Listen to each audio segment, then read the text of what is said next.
Thank you, Kelly, for condemning racial discrimination here and on media. Our next student speaker is Jacob Verrey.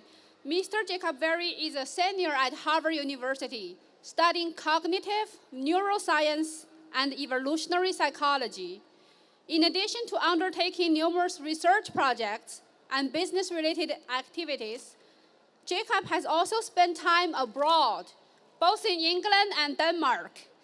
Today, Jacob Verrey hopes to share with you his internationally influenced perspective on diversity in higher education. Let's welcome Jacob.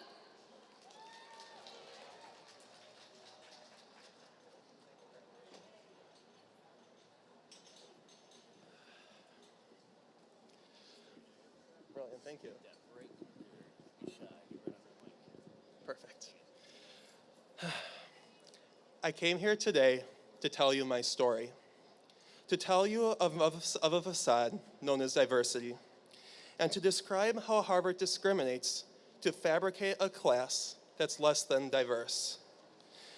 When I learned of my admission to Harvard as a high school senior, I was overjoyed to experience this thing known as diversity.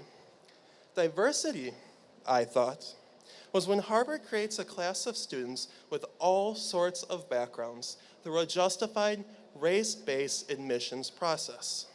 This discrimination, I thought, would allow me to learn from people who are so different than myself. And it's going to make me into such a more compassionate, better informed citizen. This racial discrimination, I thought, was surely justified. But when I stepped foot onto Harvard's campus for the first time, I experienced a very different type of diversity. I saw students of all types of skin colors coming together. But this diversity, this end result of race-based discrimination, didn't open me up to new perspectives. For I learned that diversity at Harvard exists largely on a very superficial level. Upon talking to these multicolored students, I learned that they relatively thought in a pretty homogeneous way. They largely wanted the same jobs after graduation. They largely believed that the current administration is an abomination. They largely partake in some of the most extreme forms of competition, and they largely come from a relatively affluent background. Yes, Harvard, you do have some forms of diversity.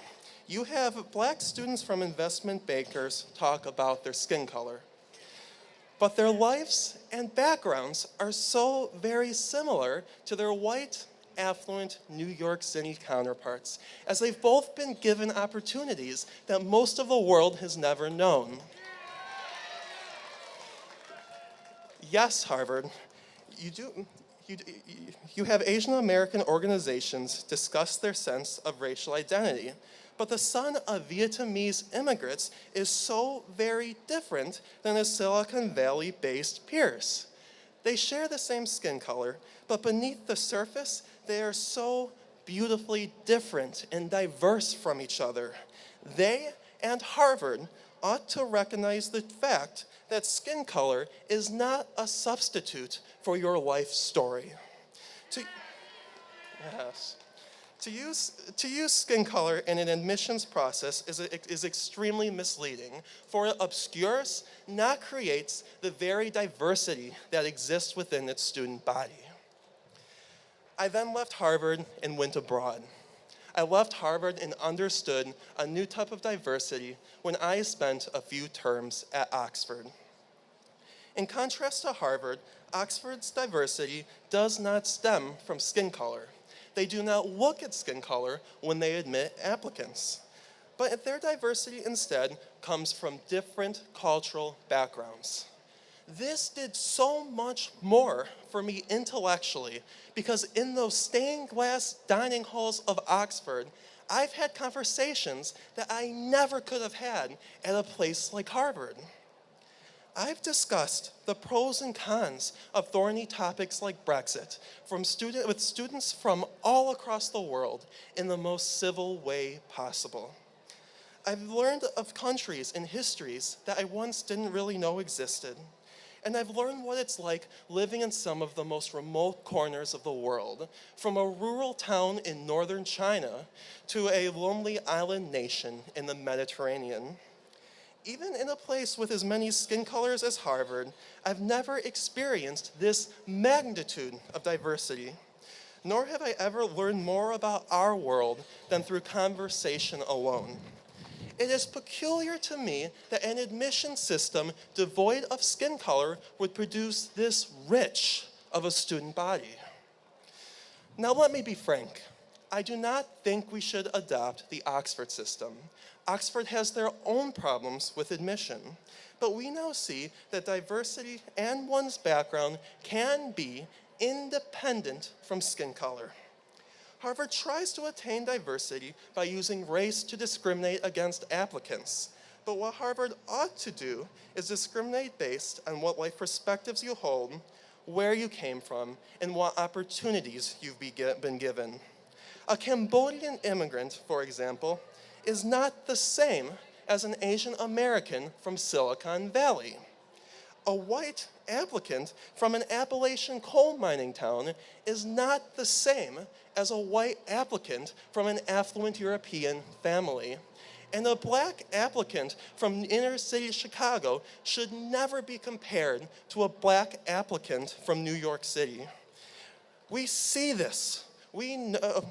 It is beyond clear that in our generation, among those highly qualified college applicants, race is a very poor proxy for life story. We see this, we know this, and we believe that universities should not discriminate by skin color or by alumni status. Yes. But by background, by your life story, and by whether or not life gave you the short end of the stick. Harvard doesn't quite do this. None of you deserve to be held to an Asian standard, or a black standard, or a white standard, because we see that time and time again, race alone is a very poor proxy for your life story. So what do we do now? We march forth with our lawsuit against Harvard. We now know that there are other elite international universities that don't use this race-based policy. We now know that diversity doesn't come in skin color alone, but by background and by life story. And we now know that we can take race out of the college admissions equation and achieve a more profound form of diversity. This new diversity, I guarantee, will still produce Harvard's racially diverse class, but it won't hold anyone to the nefarious and fallacious assumptions that admissions officers make based on the color of your skin.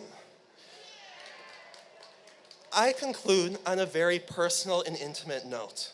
As a little boy, I was taught never to discriminate based on the color of your skin.